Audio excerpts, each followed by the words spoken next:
Hello guys, what's up? I hope you are doing fine. This is me Mir Wahid and today I am going to teach you the second part of planning versus market economy. जैसा कि मैंने आपको पहला lecture दिया है planning versus market economy में, आज इसका दूसरा लेक्चर है। इसके दो तीन लेक्चर्स आ जाएंगे क्योंकि प्लानिंग वाला पार्ट जो काफ़ी ज़्यादा इंपॉर्टेंट है। इसमें हमें हर एक चीज़ देखना है, वो हम कवर करेंगे जहाँ से इसके क्वेश्चंस हर साइड से बनेंगे। वो केस का दे दो, एसएसबी में तो है ही सिलेबस में, जेकेपीएससी का कोई भी एग्जाम है, मार्केट वर्सेस प्लानिंग इकोनॉमी में क्वेश्चंस पूछे जाते हैं। ठीक है, तो आज इसका जो है सेकंड पार्ट है। It is sorry I am presenting this lecture series through वही सर्च एकेडमी। तो डाउनलोड करो डब्ल्यू एकेडमी, नोट्स आपको वहीं पर मिल जाएंगे, सभी पीडीएफ वहीं पर मिल जाएगी। पीडीएफ पे काम चल रहा है क्योंकि हम कोशिश कर रहे हैं कि कंपाइलर ही बन जाए, कंपाइलर बन जाए, सो दैट आपको आसान हो जाएगा प्रिंट करने में भी। तो इसलिए इस पर थोड़ा सा टाइम लग रहा है, तो लेकिन आपको जो है पीडीएफ वहीं से मिल जाएगा। डाउनलोड करो डब्ल्यू एकेडमी को, वहाँ पर जो है पीडीएफ मटेरियल सेक्शन में जाओ, वहाँ पर आपको मिल जाएगा। ठीक है, तो चलो हम स्टार्ट करते हैं। और दूसरी अनाउंसमेंट है that is related to the assistant registrar. जो रजिस्ट्रेशन जो है वो ओपन है, आप रजिस्ट्रेशन कर सकते हो अगर आपको असिस्टेंट रजिस्ट्रार के लिए जो है अप्लाई करना है इस बार। ठीक है, 16 जून जो है इसका लास्ट डेट है, फॉर्म का लास्ट डेट है। मैं बोल रहा हूँ फॉर्म का लास्ट डेट है। जेकेपीएससी ने लास्ट डेट इसका रखा 16 जून। स्टिल आप फिर से चेक कर लेना, इसका फॉर्म भर लो तो इसका तैयारी कर सकते हो। इसमें क्या होता है, केस के साथ ओवरलैप कितना है, केस के साथ 80% ओवरलैप होता है। और एक नया कंपोनेंट ने डाला है कोऑपरेटिव सोसाइटीज़, वो कोऑपरेटिव सोसाइटीज़ हम कवर करा के देंगे। दोनों जो इसका रजिस्ट्रेशन करेगा 1000 रुपीज़ का, वो केस का भी बैच देख सकता है और असिस्टेंट रजिस्ट्रार का ऑलरेडी तैयार हो जाएगा। जिसने ऑलरेडी केस की रजिस्ट्रेशन की हुई है, अब उसको रजिस्ट्रेशन नहीं करनी है, वो ऑटोमेटिकली केस के बैच इसमें असिस्टेंट रजिस्ट्रार के बैच में इंक्लूड हो जाएगा। फिर मैंने बोला भी था, कुछ स्टूडेंट्स बोल रहे थे कि जेके एसआई पुलिस के लिए क्या हम कर सकते हैं। बिल्कुल, एसआई पुलिस का सिलेबस एग्जैक्टली सेम है। आप 2018 वाला एग्जाम देख लेना। ठीक है, 2016 में रिक्रूटमेंट हुई थी, लेकिन उसके बाद इसका एग्जाम 2016 में फॉर्म निकले, 2018 में इसका एग्जाम हुआ। उसका सिलेबस बिल्कुल जो केस का प्री वाला सिलेबस एग्जैक्टली उसी को कॉपी पेस्ट करके जम्मू कश्मीर पुलिस ने वही सिलेबस लिया है। तो अगर आप वो भी पढ़ना चाहते हो, आप इसमें पढ़ सकते हो जम्मू कश्मीर एसआई पुलिस के लिए, जो आगे रिक्रूटमेंट आने वाला है। मतलब ये कोर्स आपको हर एग्जाम के लिए बेनिफिट दे देगा, ये तो आपको सबको पता है, क्योंकि यूपीएससी लेवल के केस का लेवल का आप सिलेबस जब कवर करते हो, आपके वो उसमें ऑटोमेटिकली पूरा आ जाता है। ठीक है, ये तो आपको सबको ही पता है। तो चलो हम आज स्टार्ट करते हैं। हाँ, आज जो हम पढ़ने वाले हैं that is the third 5 year plan. ये हमें पढ़ना है। इससे पहले अगर थोड़ा सा रिवाइज करेंगे, मैंने आपको बोला था रिलेटेड टू द प्लानिंग में मैंने बताया था कि जो प्लानिंग कमीशन जो इंपॉर्टेंट है, उसको रिप्लेस किसने किया है, नीति आयोग ने रिप्लेस किया है। ठीक है, तो जो 5 ईयर प्लान थे वो किसके टाइम पे आया था, जवाहरलाल नेहरू का। फर्स्ट 5 ईयर प्लान का टाइम पीरियड मैंने बोला था 951 से लेकर 1956 तक। उसके बाद सेकंड 5 ईयर प्लान हुआ था, और फर्स्ट 5 ईयर प्लान का मेन प्रायोरिटी क्या थी, एग्रीकल्चरल सेक्टर को ग्रो करना, मतलब ज़्यादा से ज़्यादा एग्रीकल्चर पे ज़्यादा फोकस, मतलब प्राइमरी सेक्टर पे। Number second point of discussion was the second 5 year plan. इसमें इंडस्ट्रियलाइजेशन पे ज़्यादा फोकस किया था, मतलब सेकेंडरी सेक्टर। ठीक है, तो पहला वाला था प्राइमरी सेक्टर, सेकंड सेशन जो था, मतलब सेकंड 5 ईयर प्लान जो था वो था रिलेटेड टू एग्री, इसमें इंडस्ट्रियलाइजेशन, और वो तो प्रायोरिटी सेक्टर था। लेकिन उसमें जो है एग्रीकल्चर पे भी फोकस था, लेकिन मेजर मेन प्रायोरिटी जो थी वो थी एग्रीकल्चर, इसमें इंडस्ट्रियल सेक्टर पे। ठीक है, उसमें क्या हुआ था, सेकंड जो था, वो पहला वाला जो था फर्स्ट 5 ईयर प्लान, वो सक्सेस रहा। जो उन्होंने टारगेट रखा था, टारगेट से ज़्यादा उन्होंने अचीव किया है, एक्स्ट्रा उससे ज़्यादा। लेकिन जो सेकंड 5 ईयर प्लान था, उसमें जो उन्होंने टारगेट रखा था, टारगेट भी अचीव नहीं हुआ। तो that mean second 5 year plan जो है उसको बोला जाता था वो फेलियर, एक्चुअली वो फेलियर था। दूसरी बात जो है, फर्स्ट 5 ईयर प्लान में उसको बोला था हेराल्ड डोमर मॉडल, लेकिन सेकंड 5 ईयर प्लान को बोला जाता था महालेनोबिस मॉडल के बेस पे था। ये कुछ मोटा मोटा मैंने बताया जो एग्जामिनेशन के लिए इंपॉर्टेंट है, डेट आपको याद रखना है। अब हम बात करते हैं third 5 year plan. As you can see on the screen that the third 5 year plan was made for the duration of 1961-1966। ध्यान से देखो, 1951 से लेकर 1956 तक फर्स्ट हो गया था। उसके बाद मैंने बताया था 1956 से लेकर 1961 डेफिनेटली, फिर ये 1961 से स्टार्ट हो जाएगा 1966। ये कंटिन्यूसली 5-5 साल का ये टाइम पीरियड है, ये आपको याद रखना है। सिर्फ बस एक का याद रखो, फिर 5 को प्लस करो, आपको निकल जाएगा इसका, क्योंकि क्वेश्चन इस पे पूछा जाता है। ठीक है, under the leadership of Jawaharlal Nehru, फिर से जवाहरलाल नेहरू की लीडरशिप में ही था।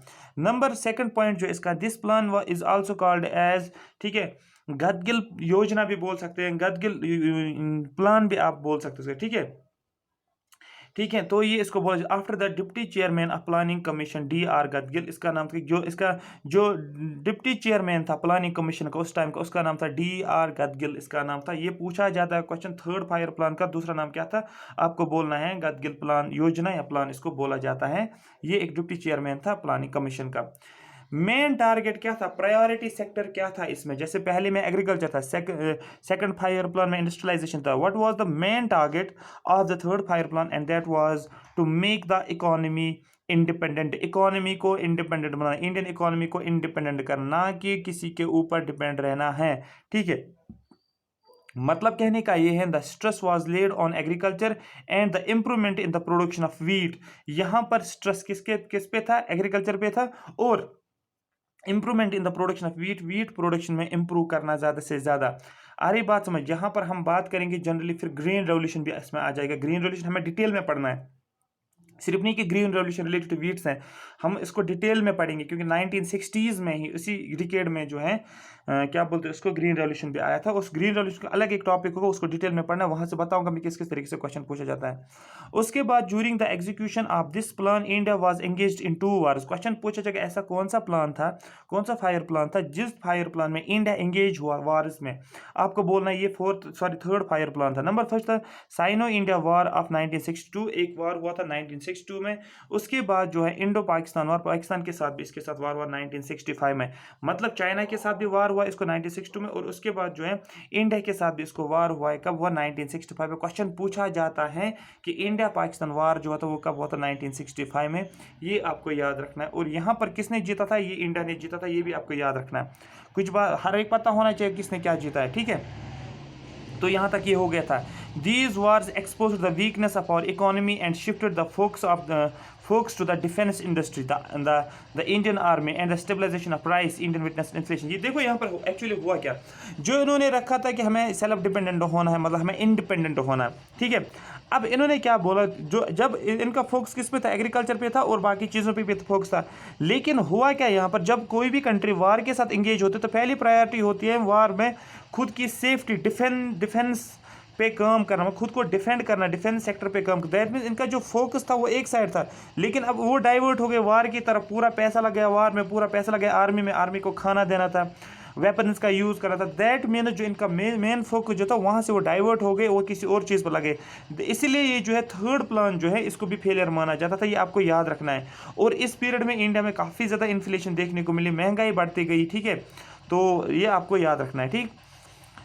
नंबर फिफ्थ पॉइंट जो है इस प्लान का, the plan was a flop due to war and drought. Question पूछा जाएगा third five plan was a failure, reason पूछा जाएगा बिकॉज ऑफ द वार्स की वजह से या ड्राउट की वजह से। आपको एक वार भी था और ड्राउट भी था, कहाँ पर, इंडिया में आया था। तो उसकी वो एक काज बन गया कि failure of the third five plan. Questions पूछे जाते हैं। The target growth was 5.6, target कितना रखा गया था, 5.6 अचीव करना है, लेकिन इन्होंने कितना ग्रोथ दिखाया, 2.4। दैट मीन्स अचीव इतना करना था, लेकिन अचीव कितना हुआ, टारगेट कितना था 5.6, अचीव कितना हुआ 2.4। दैट मीन्स ये एक फ्लॉप था third five plan.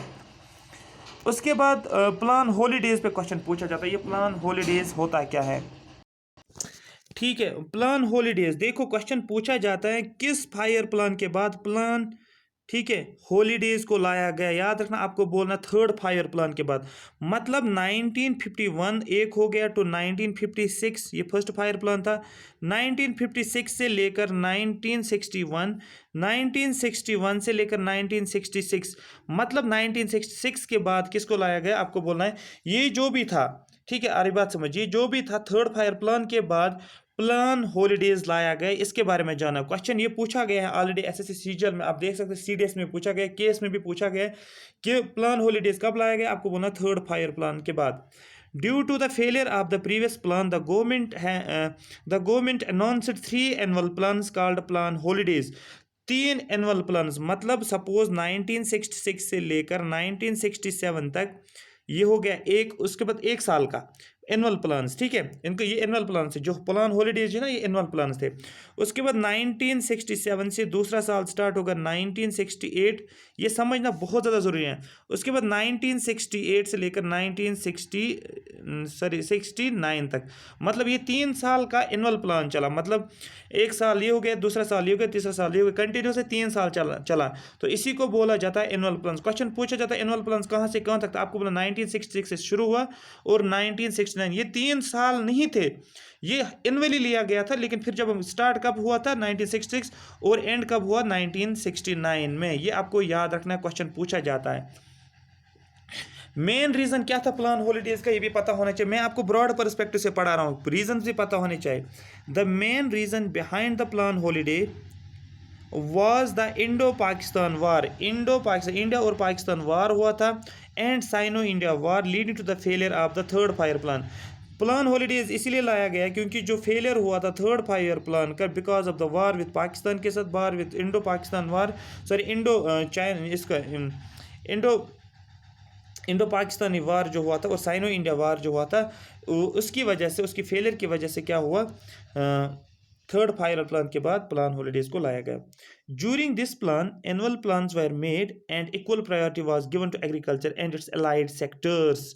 Most important है कि प्लान हॉलीडेज में ज़्यादा प्रायोरिटी किसको दी गई, आपको बोलना है किसी को ज़्यादा प्रायोरिटी नहीं मिली, इक्वल प्रायोरिटी दिया गया है एग्रीकल्चर सेक्टर को और इसके अलाइड सेक्टर, मतलब होता है, हम बोल सकते हैं फिशरीज, आप बोल सकते हो बी कीपिंग, आप बोल सकते हो, ठीक है, बहुत सारे अलाइड सेक्टर्स होते हैं, ठीक है, जिनको अलाइड सेक्टर्स बोला जाता है, एग्रीकल्चर और उसके बाकी अलाइड सेक्टर्स के, जैसे ऑर्गेनिक फार्मिंग होती है या फिशरीज होती है, बी कीपिंग होती है, हनी होती है, हनी की बात करते हैं, ये सभी अलाइड सेक्टर्स के अंदर आता है। एंड द इंडस्ट्री या डेयरी फार्मिंग बोल सकते हो, and the industrial sector. Question पूछा जाएगा ऐसा कौन सा प्लान था जिसमें एग्रीकल्चर और इंडस्ट्रीज को इक्वल प्रायोरिटी दी गई है, आपको बोलना that was the plan holiday. Most important है, मोस्ट इंपॉर्टेंट है ये।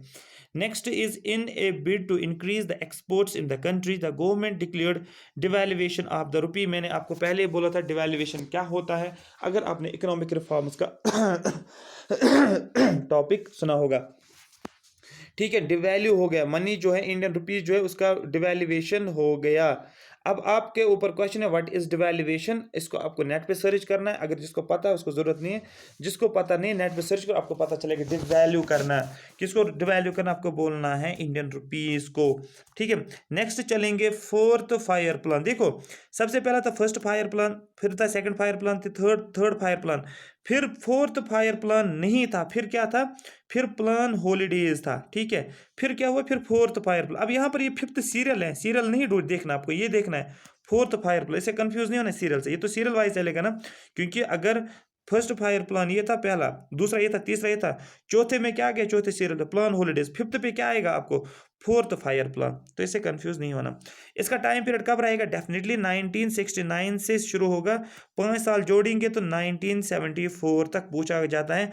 लेकिन मोस्ट इंपॉर्टेंट पॉइंट जो that is the under the leadership of Indira Gandhi. इस टाइम की लीडरशिप किसके हाथ में थी, आपको बोलना है इंदिरा गांधी के टाइम पे, ये मोस्ट इंपॉर्टेंट है। Fourth time period, fourth fire plan के टाइम पे कौन जो था लीडर था, आपको बोलना है आपको बोलना है इंदिरा गांधी जो थे इसके लीडरशिप में है। देयर वेर ठीक है, there were two main objectives of this plan, इस प्लान के दो ऑब्जेक्टिव्स थे, क्या था, ग्रोथ विथ स्टेबिलिटी, एक ग्रोथ होनी चाहिए और स्टेबिलिटी होनी चाहिए, ये नहीं कि ग्रोथ हो रहा है लेकिन यहाँ से इन्फ्लेशन भी है, इन्फ्लेशन लेड ग्रोथ नहीं होना चाहिए। जो केस वाले बैच जो है उनको मुझे पढ़ाना है डिटेल में what is inflation led growth, वो हम उसमें पढ़ेंगे, बट यहाँ पर उन्होंने बोला ग्रोथ होनी चाहिए लेकिन इन्फ्लेशन कंट्रोल होना चाहिए, मतलब ग्रोथ विथ इन्फ्लेशन नहीं होना चाहिए, ग्रोथ विथ स्टेबिलिटी होनी चाहिए, and progressive achievement of self reliance. पहले मैंने बोला कि सेल्फ इंडिपेंडेंट होना है, सेल्फ रिलायंस होना है, जो इनका मेन गोल था। During this time 14 major Indian banks were nationalized and the green revolution was started। मैंने पहले बोला 1960s में, इस डिकेड में जो है ग्रीन रेवोल्यूशन को लाया गया है। आई होप ये आपको याद रखना है, क्वेश्चन पूछा जाएगा ग्रीन रेवोल्यूशन किस वाली पीरियड में लाया गया, आपको बोलना है फोर्थ फायर प्लान जो था, जो स्टार्ट हुआ था 1969 से लेकर 1974 के आसपास जो है, इसमें क्या लाया गया, ग्रीन रेवोल्यूशन। याद रख, ग्रीन रेवोल्यूशन में डिटेल में पढ़ना है रिलेटेड टू वीट, ठीक है, वीट के रिलेटेड। वाइट रेवोल्यूशन क्या होता है, वो मिल्क होता है। गोल्डन रेवोल्यूशन क्या होता है, वो फ्रूट्स होता है। उसके बाद येलो रेवोल्यूशन क्या होता है वो मैंने आप परसों भी बताया था, अगर आपको याद होगा तो आप बता सकते हो। Indo Pakistani war of 1971 and the Bangladesh liberation war took place. इस टाइम क्या हुआ, इंडिया और पाकिस्तान का वार शुरू हो गया 1971, और क्या हुआ, Bangladesh liberation war was took place, जिसकी वजह से फिर बांग्लादेश जो है एज ए कंट्री उभर के आया है। क्योंकि यहाँ तक जो था 1971 तक जो था, एक था ईस्ट पाकिस्तान और था वेस्ट पाकिस्तान। ठीक है, ईस्ट पाकिस्तान को बोला जाता था बांग्लादेश और वेस्ट पाकिस्तान का एट प्रेजेंट पाकिस्तान है, और ये दोनों जो है ये पाकिस्तान के पार्ट थे। इसको बोलता था ईस्ट पाकिस्तान, इसको वेस्ट पाकिस्तान। लेकिन हुआ क्या, जब 1970 में वार हुआ, बांग्लादेश ईस्ट पाकिस्तान ने बोला हमें इंडिपेंडेंट होना है। इसके पीछे रीज़न क्या है, क्यों बांग्लादेश इंडिपेंडेंट हुआ, क्या रीजन है उसके ऊपर, वो यहाँ पर आपको पढ़ने की जरूरत नहीं है। वो जो हम पढ़ेंगे केस बैच पे हमें डिटेल में पढ़ना है जब हम इंटरनेशनल रिलेशंस को डिस्कस करते हैं, मतलब इंडिया के relations with the neighbouring countries, जैसे पाकिस्तान, अफगानिस्तान, चाइना के साथ पहले किस तरीके की रिलेशन थी, आज किस तरीके से एवोल्यूशन देखेंगे, क्या क्या चेंजेस देखने को मिलेगा, वो हम उस पर पढ़ेंगे। लेकिन बांग्लादेश ने बोला हमें सेपरेट होना है, हम इनके साथ नहीं रह सकते, तो दैट मीन्स वहाँ पर ईस्ट पाकिस्तान बांग्लादेश बना और वेस्ट पाकिस्तान पाकिस्तान ही रहा। आई होप ये आपको समझ आया होगा। क्वेश्चन पूछा जाएगा किस टाइम पे बांग्लादेश जो एज ए स्टेट बना, आपको बोला 1971 में, कंट्री बनी आप स्टेट भी बोल सकते हो 1971 में। ठीक है, उसके बाद एक और पॉइंट है, implementation of family planning programme was among the major targets of the plan. Family planning की यहाँ पर बात की गई थी कि फैमिली प्लानिंग करो, जैसे कुछ स्लोगन था, हम दो हमारे दो, मतलब फैमिली में हस्बैंड और वाइफ और उनके दो बच्चे होंगे, इस तरीके के स्लोगन देखने को मिलेगा। मतलब ये आप याद रखो, फैमिली प्लानिंग की बात की गई, आपको बोलना है कब, आपको बोलना है फोर्थ फायर प्लान में। सभी पॉइंट्स इंपॉर्टेंट है, कोई स्किप ही नहीं कर सकते हो। This plan failed and could achieve, ठीक है, ए ग्रोथ रेट ऑफ, और इसने कितना अचीव किया, सिर्फ और सिर्फ 3.3 ओनली अगेंस्ट ए टारगेट, टारगेट था 5.7, अचीव कितना किया 3.3। तो दैट मीन्स ये भी एक फेलियर ही था। मैं आपको इस पे एक आइडिया देता हूँ कि पढ़ाई कैसे करनी है। आपको कभी भी लंबा टारगेट नहीं रखना है, मुझे दिन में 5 चैप्टर जो है पढ़ने, 6 चैप्टर पढ़ने या 10 चैप्टर पढ़ने। फिर जब आप उसको पढ़ते हो ना दिन पूरा दिन, लेकिन वो अचीव नहीं होता, वो टारगेट आप अचीव नहीं करते, तो आप क्या होता है, डिमोटिवेटेड होते हो। तो अच्छा क्या है ना कि आप क्या करो, आप आधा चैप्टर रखो, इकोलॉजी का हमें आधा चैप्टर पढ़ना है, या आधा चैप्टर मुझे इकोनॉमिक्स का पढ़ना है। लेकिन जब वो आधा चैप्टर आप कंप्लीट करोगे तो आपको खुशी होगी, नहीं मैंने जो टारगेट रखा था ये तो कंप्लीट हुआ, तो आपको ज़्यादा से ज़्यादा मन करेगा पढ़ने का। तो छोटे छोटे टारगेट जो होते हैं वो आपको हेल्प करेगा आपके टारगेट को अचीव करने में। Next is fifth fire plan, ठीक है, सीरियल 6 में आ जाएगा। ये क्यों आ जाएगा, क्योंकि बीच में प्लान हॉलीडेज भी था। तो fifth fire plan it's duration was 1974 से लेकर 19, याद रखना 74 से लेकर 78 तक, 1978 तक इसका टाइम पीरियड था। ठीक है, दिस प्लान फोकस्ड ऑन गरीबी हटाओ, क्वेश्चन पूछा जाता है ऐसा कौन सा प्लान है। अगर आपको याद होगा जो पिछला लेक्चर जो था, पहला लेक्चर जो था किसका, प्लानिंग वर्सेस मार्केट इकोनॉमी, उसमें मैंने आपको बोला था कुछ क्वेश्चंस में लेकर आया था, और वहां पर ये क्वेश्चन भी था, उसमें बोला गया कि गरीबी हटाओ कौन सा था, इसमें किस में आया था, आपको बोलना fifth fire plan. Employment generation, justice, agriculture, production and defence पे पूरा काम किया। लेकिन इसमें सबसे ज्यादा आपको याद रखना है, पूरा डिफरेंट जो है दैट इज द गरीबी हटाओ, आपको याद रखना है। Next was that the Electricity Supply Act was amended in 1975. A 20-point program was launched in 1975. A minimum needs program and the Indian National Highway System was introduced. ये याद रखने की जरूरत नहीं है, बस इतना पर याद रखो जिस पर मैं फोकस कर रहा हूँ। Overall, this plan was successful, which achieved a growth of 4.8. अब आप बोलोगे सर कैसे ये पता चला, क्योंकि इन्होंने टारगेट 4.4 रखा था, अचीव कितना किया 4.8, मतलब 0.8 उन्होंने ज़्यादा एक्स्ट्रा किया, दैट मीन्स ये एक सक्सेस था।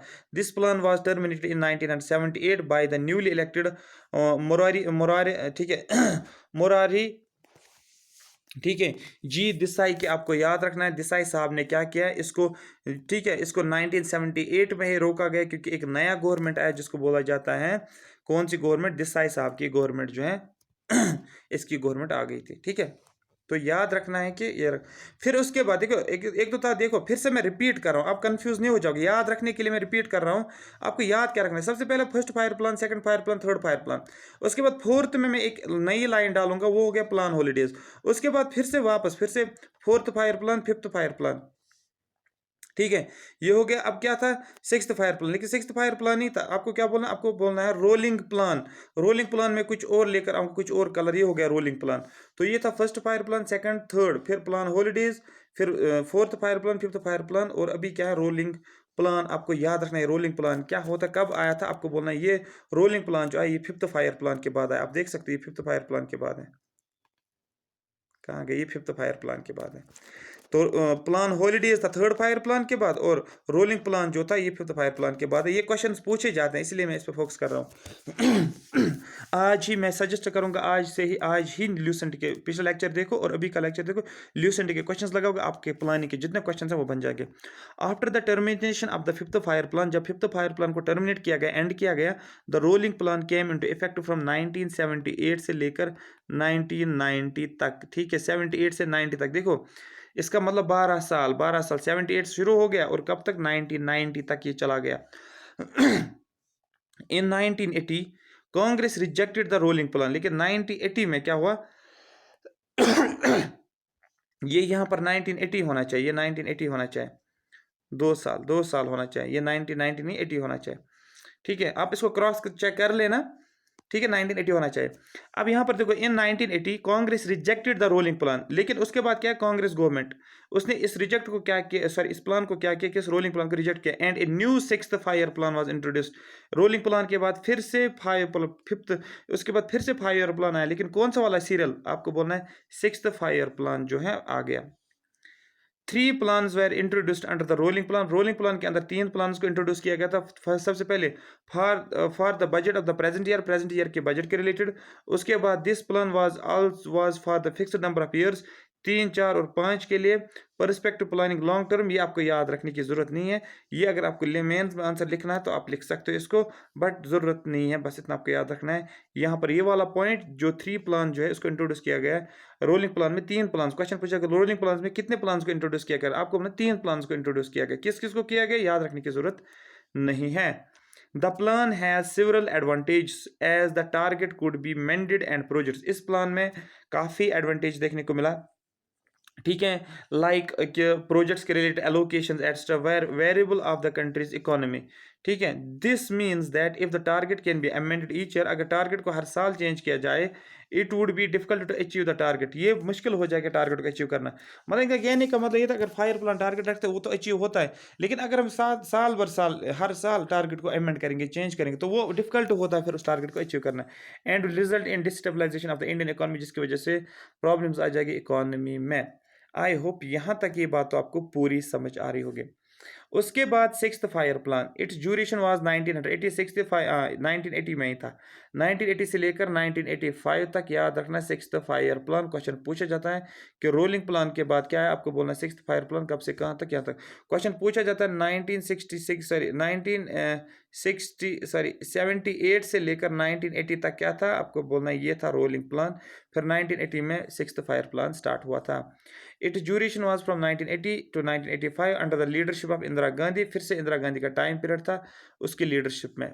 ऑब्जेक्टिव क्या था ये याद रखना है, basic objective of this plan was economic liberalisation, आपको मैंने पढ़ाया होगा LPG, लिबरलाइजेशन, प्राइवेटाइजेशन, ग्लोबलाइजेशन। जिसने नहीं पढ़ा वो आप चेक कर सकते हो, इकोनॉमिक रिफॉर्म्स मैंने पूरे डिटेल में पढ़ाया, आपको अच्छे तरीके से अच्छे ढंग से पढ़ाया मैंने। ठीक है, अब आगे चलते हैं। यहाँ पर क्या लिखा है, the basic objective of this plan was economic liberalisation. Question पूछा जाता है ऐसा कौन सा प्लान था जिसमें अनाउंसमेंट हो गई, जिसमें जो है इकोनॉमिक लिबरलाइजेशन लाया गया, आपको बोलना सिक्स्थ फायर प्लान में। ठीक है, इरेडिकेशन ऑफ पोवर्टी को रिमूव करना, अचीविंग टेक्नोलॉजिकल सेल्फ रिलायंस, मतलब अब टेक्नोलॉजी के ऊपर हम काम करेंगे।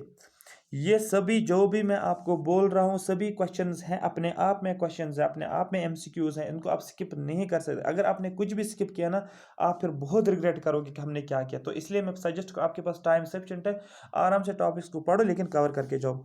It was based on investment योजना, ये किस पे था, इन्वेस्टमेंट। डेफिनेटली जब लिबरलाइजेशन, प्राइवेटाइजेशन और ग्लोबलाइजेशन था, तो दैट मीन्स प्राइवेटाइजेशन मतलब ज़्यादा से ज़्यादा इन्वेस्टमेंट देखना। लिबरलाइजेशन, उनको लिबर्टी मिली है, एक फ्रीडम मिला है, वो लोग ज़्यादा से ज़्यादा इन्वेस्ट करने लगे। इंफ्रास्ट्रक्चर चेंजिंग, ठीक है, इंफ्रास्ट्रक्चर को चेंज किया, trend to the growth model, और किसकी तरफ चले गए, ग्रोथ मॉडल की तरफ। इट्स ग्रोथ टारगेट वाज, इसका टारगेट कितना था 5.2, अचीव कितना हुआ 5.7, दैट मीन्स ये एक सक्सेस था। नेक्स्ट सेवंथ फायर प्लान की अगर बात करेंगे, its duration was from 1885 to 1990। आपको हर एक प्लान का टाइम पीरियड पता होना चाहिए, बस सिर्फ बीच में आपको रोलिंग प्लान और प्लान हॉलीडेज को थोड़ा सा जहन में रखना, बाकी आपका ऑर्डर वही चलेगा। 1985 से लेकर 1990 तक, मतलब 5 साल फिर से under the leadership Rajiv Gandhi. याद रखना है 7th fire plan Rajiv Gandhi के टाइम पे था। ठीक है। उसके बाद the object of this plan include the establishment of self sufficient economy. Self sufficient economy की बात, ये अपॉर्चुनिटीज फॉर प्रोडक्टिव एम्प्लॉयमेंट। ठीक है। And upgradation of technology, technology को अपग्रेड करना। The plan aimed at accelerating food grain production. यहाँ पर food grain production की बात की गई है, इसको ज़्यादा से ज़्यादा फोकस किया जाए, इसको ज़्यादा से ज़्यादा बढ़ाया जाए। इंक्रीजिंग एम्प्लॉयमेंट अपॉर्चुनिटीज, एम्प्लॉयमेंट भी ज़्यादा से ज़्यादा जनरेट करनी है। And rising productivity with focus on food work and productivity. Next is for the first time the private sector got priority over the public sector. इसी को तो बोला जाता है एलपीजी रिफॉर्म्स। प्राइवेट सेक्टर को प्रायोरिटी दी गई है ओवर द पब्लिक सेक्टर, इसलिए ज़्यादा से ज़्यादा इन्वेस्टमेंट देखने को मिला, और पब्लिक सेक्टर जो है वहाँ पर डिसइन्वेस्टमेंट देखने को मिला। ठीक है। वो अपनी कंपनीज को बेचते गए। टारगेट क्या था? टारगेट वाज 5%, लेकिन अचीव कितना? 6.01। That it was also a success. फिर नेक्स्ट जो है that is the annual plan. Question पूछा जाता है एनुअल प्लान के ऊपर, यहाँ पर 5 स्टार आप लगा लो। रोलिंग प्लान, एनुअल प्लान, और हमारे पास क्या था? Plan holidays. एनुअल प्लान्स की बात करेंगे। Eighth fire plan could not take place due to volatile political situation at the centre. Centre पे पॉलिटिकल सिचुएशंस कुछ खराब चल रही थी, उसकी वजह से जो है एट्थ फायर प्लान जो है वो जो है पॉलिटिकल सिचुएशंस की वजह से उतना वो अचीव नहीं कर पाया। ठीक है। ये कौन सा था? Annual plan. हाँ, eighth fire plan. Annual plus 2 annual programmes were formed in the year. याद रखना एनुअल प्लान कब कब लाए गए थे? आपको बोला 1990 से लेकर 91 तक हो गया 1 साल का। फिर एक और रखा गया 991 से लेकर 992 तक। आपको याद रखना 1992 तक 2 प्रोग्राम्स। फिर एट्थ फायर प्लान जो है इसको आपको याद रखना है। इट्स ड्यूरेशन वाज 1992 से लेकर 5 साल जोड़ो 1997 आ जाएगा। लीडरशिप ऑफ नरसिम्हा राव, ये क्वेश्चन पूछा गया 4 बार, ये क्वेश्चन ऑलरेडी पूछा गया है कि जब एट्थ फायर प्लान का जो है लीडर उस टाइम कौन था? आपको बोलना है पीवी नरसिम्हा राव। बहुत ज़्यादा इंपॉर्टेंट है, बहुत ज़्यादा इंपॉर्टेंट है। किसके लीडरशिप में? आपको Narasimha Rao. In this plan the top priority was given to the development of human resource development. याद रखना है HR, ह्यूमन रिसोर्स की बात की गई है। किन की? HRD, मतलब ह्यूमन रिसोर्स डेवलपमेंट की बात की गई। That is employment, education and public health. मतलब ह्यूमंस की एम्प्लॉयमेंट, इनको एम्प्लॉयमेंट दे दो, इनको एजुकेट करो और पब्लिक हेल्थ पे भी ध्यान रखो। ये क्वेश्चन आप लिखो, स्टार लगा लो इसको, इस वाले को। ह्यूमन डेवलपमेंट किस में बात की गई है? ड्यूरिंग दिस प्लान नरसिम्हा, ठीक है, Narasimha Rao government launched the new economic policy of India. Question पूछा जाएगा कि जो है न्यू इकोनॉमिक पॉलिसी किसने लॉन्च किया? आपको बोला नरसिम्हा राव गवर्नमेंट। मैंने आपको पढ़ा है इकोनॉमिक रिफॉर्म्स में। Some of the main economic outcomes during the eighth fire plan वह rapid economic growth, highest annual growth. ठीक है। मेजर इनका फोकस किस पे था? इन्होंने बोला कि रैपिड इकोनॉमिक ग्रोथ की जाएगी। High growth of agriculture, agriculture और एलाइड सेक्टर्स मैंने आपको बोला है। एंड मैन्युफैक्चरिंग सेक्टर, इन्होंने बोला कि हमें मैन्युफैक्चरिंग सेक्टर पे भी काम करना है, एग्रीकल्चर प्लस उसके अलाइड सेक्टर्स पे भी काम करना है, और एक्सपोर्ट्स को भी बढ़ाना है, इंपोर्ट्स को भी बढ़ाना है, ट्रेड को इंप्रूव करना है, करंट अकाउंट डेफिसिट को रिड्यूस करना है। ठीक है। इंप्रूवमेंट इन एक्सपोर्ट्स और करंट अकाउंट डेफिसिट को पे काम किया, जो कि करंट अकाउंट डेफिसिट है, इस पे सब कुछ काम किया जाएगा। डेफिनेटली ये तो करना ही था जब इन्होंने लिबरलाइजेशन किया, प्राइवेटाइजेशन किया। ठीक है। तो दैट वो तभी पॉसिबल है, ग्लोबलाइजेशन तभी पॉसिबल जब तक इंपोर्ट एक्सपोर्ट नहीं होगा। ग्लोबलाइजेशन का मतलब ही ये है कि ग्लोब के साथ जुड़ना, मतलब एक्सपोर्ट इंपोर्ट करना कंट्रीज के साथ। A high growth rate was achieved even though the share of the public sector in the total investment had declined considerably. लेकिन ओवरऑल अचीवमेंट जो थी वो इनको मिल गई है इस प्लान के जरिए से, लेकिन पब्लिक सेक्टर इन्वेस्टमेंट जो है वो डिक्लाइन हुआ about 34%। This plan was successful and got annual growth rate of 6.8। Target था 5.6, मतलब 6.8। इसका मतलब बहुत ज़्यादा इनको अचीवमेंट देखने को मिल रही है। अब ये जो है मैं यहाँ पर स्टॉप कर रहा हूँ इसको। आई होप आपको ये समझ आया होगा। अब हमें क्या करना है, जो 9th 10th 11th 12th जो है ये कंप्लीट करेंगे कल, और इसी के साथ कल इसके एमसीक्यूज भी आ जाएंगे, इसलिए एमसीक्यूज के लिए रेडी रहना। कल जो है प्लानिंग पे सभी एमसीक्यूज हम लगा लेंगे और आप खुश हो जाओगे, आपका ये टॉपिक फुल फ्लैश तरीके से हम कवर करेंगे। Thank you so much for watching me.